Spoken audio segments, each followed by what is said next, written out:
Hi guys, ito panibagong video na naman. Ito guys, isi-share ko sa inyo ito mayroon naman tayong bagong nabili. Siya nga pala, shout out sa Luzon, Visayas, Mindanao. Sana mag-ingat tayo lahat dahil sa panahon ngayon burgetso ang ulan, walang tigil. Sana mag-ingat tayong lahat. Ito guys, isi-share ko sa inyo ang aking bago kong nabili. Siya nga pala, bago tayo magsimula, huwag niyong kalimutan mag-subscribe para lagi tayong updated sa susunod kong video. Maraming salamat sa inyong lahat. Okay, umpisa na natin. Dito naman tayo sa $1/2.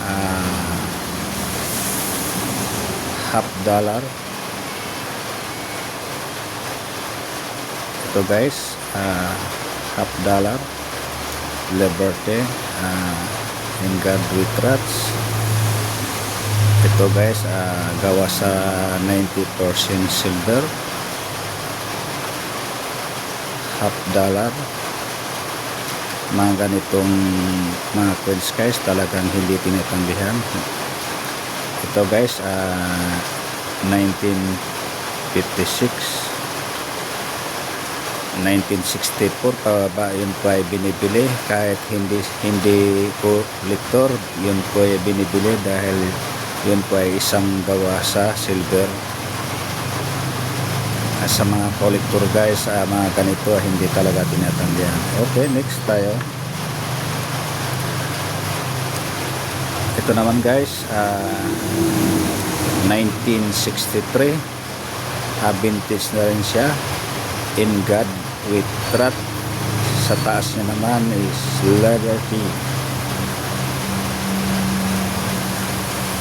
Sa likod niya naman guys, may nakasulat na $1/2. Ito guys, gawa sa 90% silver. Mga ganitong mga klaseng coins guys, kahit hindi man siya rare, basta gawa sa silver, yun po ay ating binibili. Okay, next tayo.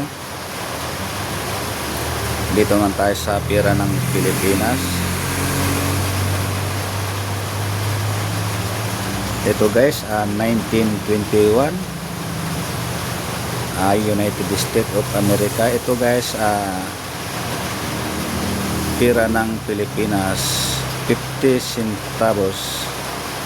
Sa baba niya may nakasulat Pilipinas.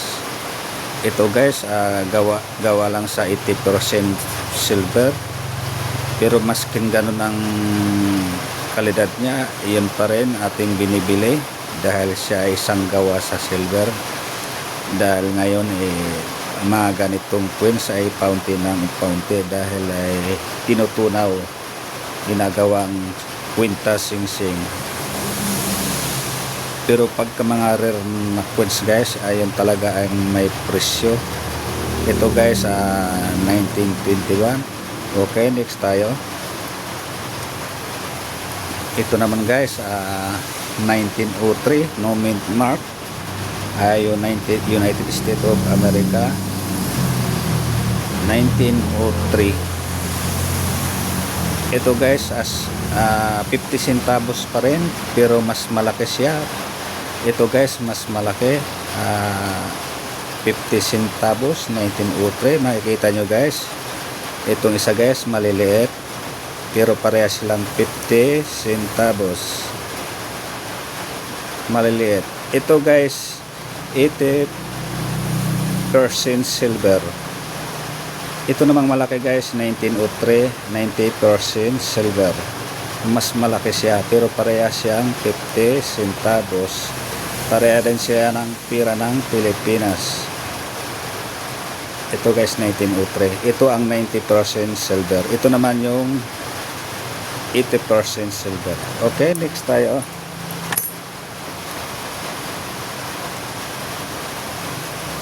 Dito naman tayo sa Morgan dollar. Ito guys, sa Morgan dollars, 1921. Mga ganitong klaseng coins guys, hindi ko tinatanggihan. Morgan dollars.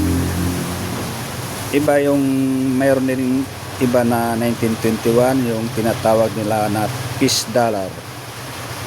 Yun po ay mga nakarang video ko, yun ang aking pinapakita, peace dollar 1921.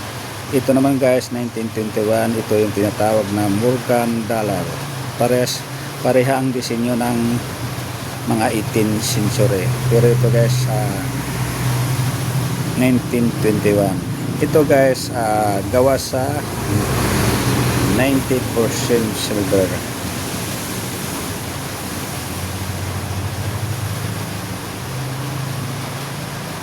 Mga ganitong klaseng coins guys, hindi natin tinatanggihan, lalong lalo na sa mga gawa sa silver.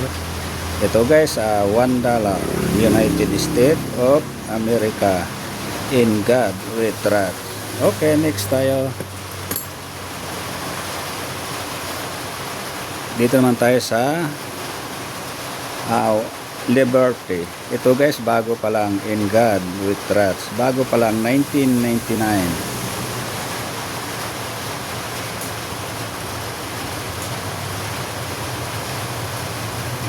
Ito naman guys, nakasulat sa likod niya 1 ounce.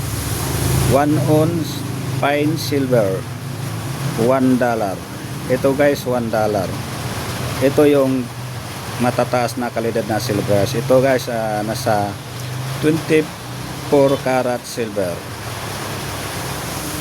Basta ganito nakasulat na 1 ounce fine silver, $1. Kapares lang ito ng nakasulat na 999 fine silver. Ito guys, Liberty, in God we trust, 1999. Mga ganitong gawa sa silver guys, talagang ito ay ginagawa kong koleksyon. Ginagawa kong koleksyon mga ito. Basta gawa sa silver, ito ay investment ko na rin ito. Dahil alam kong tumataas ang presyo ng silver. Kaya patuloy pa rin tayong bumibili ng silver hanggang ngayon.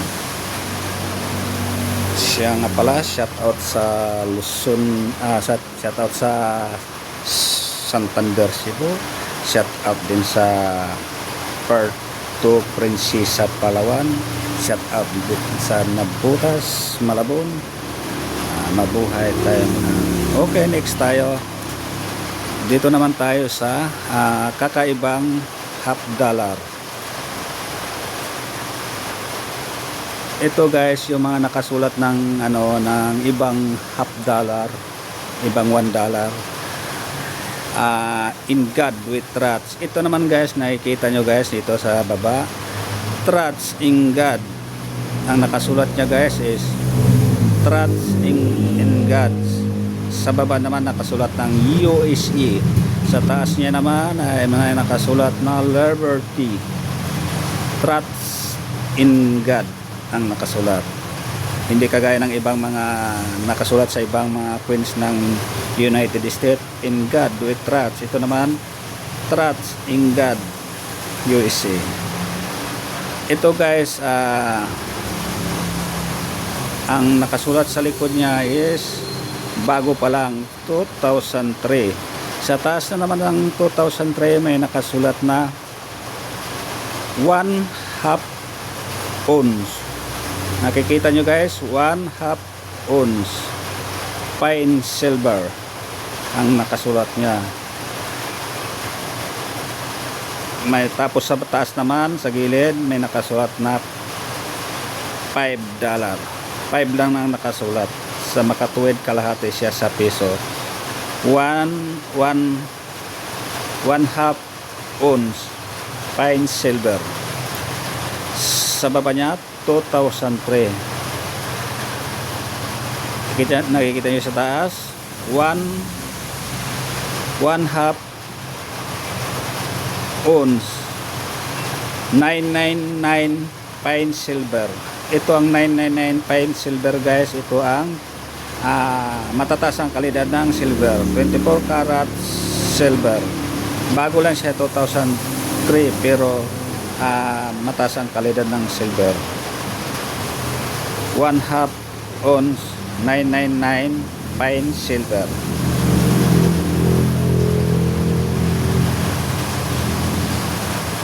Ang kaibahan nito guys, tulad ng ganito guys, may nakasulat na "In God We Trust". Yan guys, nakikita nyo guys sa "In God We Trust". Ito naman guys ang nakasulat "Trust in God". Kaya kakaiba siya, kakaiba talaga siya. Tapos sa taas may nakasulat na "Liberty", sa baba na naman USA ang nakasulat. Mas malaki ito. Okay, natapos naman ang ating video. Maraming salamat sa inyong lahat.